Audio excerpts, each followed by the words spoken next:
In today's video, I'm going to teach you how to add a Xero intercompany account. To begin, the first thing you'll want to do is head over to Xero's website and log into your account. Open your web browser and type in the Xero URL, or click on your saved bookmark if you have one. Once you're on the Xero homepage, look for the login button and give it a click. You'll need to enter your email address and password associated with your Xero account. If you've forgotten your credentials, Xero does provide options to recover or reset them. Just follow the prompts. Once you've entered your information, click Login to access your dashboard. Now that you're on your dashboard, it's time to navigate to the accounting section.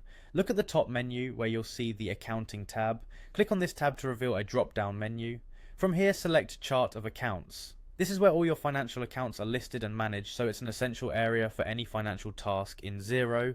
Next, find and click the Add Account button. This will open up a new screen where you can configure your new account. It's important to select the correct account type for your intercompany transactions, as it defines how the account will behave in your financial statements.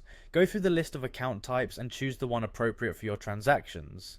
After selecting the account type, you'll need to add a code.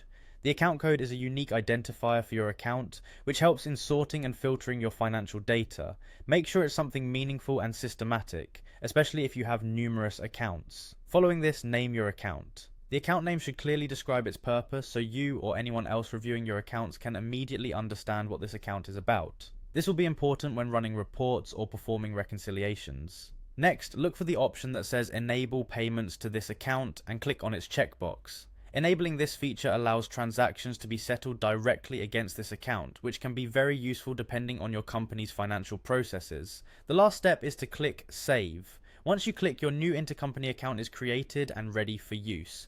You can now enter transactions or edit account settings as needed. Xero will handle the back-end details, ensuring everything is properly organized within your financial structure. And there you have it, you've successfully added an intercompany account in Xero. Keep in mind that setting up accounts accurately is crucial for maintaining clean and compliant financials.